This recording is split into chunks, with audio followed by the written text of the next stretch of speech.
Öksürük vücudun balgam veya yabancı tahriş edici maddeleri boğazdan temizlemek için kullandığı bir refleks aktivitedir. Akciğerlerden havanın hızlı bir şekilde atılması şeklinde gerçekleşir.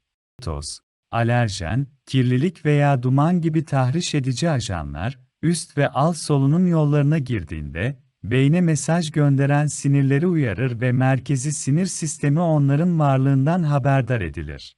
Eğer öksürük, hafifleme eğilimi göstermeden 3 hafta boyunca devam etmişse ya da daha da şiddetli bir hale gelirse doktora gitmek doğru davranış olacaktır.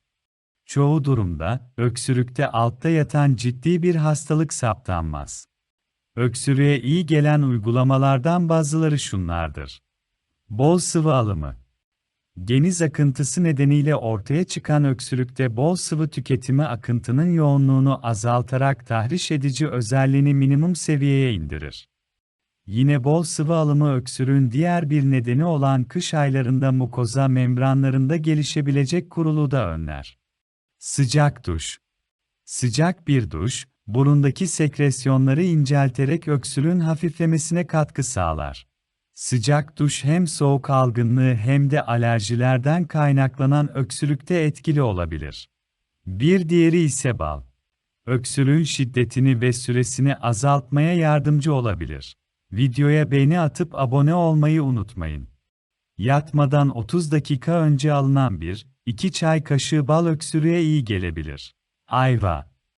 Ayva, kış aylarının vazgeçilmez meyvelerinden biridir.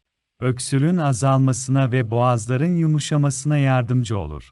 Çekirdekleri kıvam artırıcı olup, çaylara eklendiğinde sakinleştirici özelliğe sahiptir.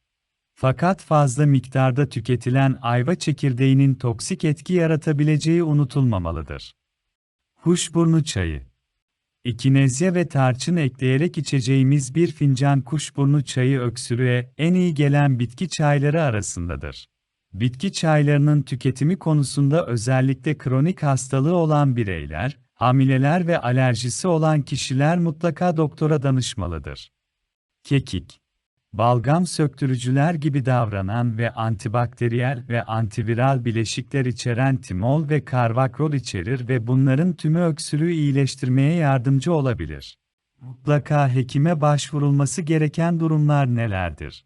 Öksürük 3 haftadan uzun sürüyor ve antibiyotik tedavisine cevap vermiyorsa, öksürüğe yüksek ateş ve ciddi nefes darlığı eşlik ediyorsa, balgamda kan görüldüyse mutlaka bir doktora başvurulması gerekir.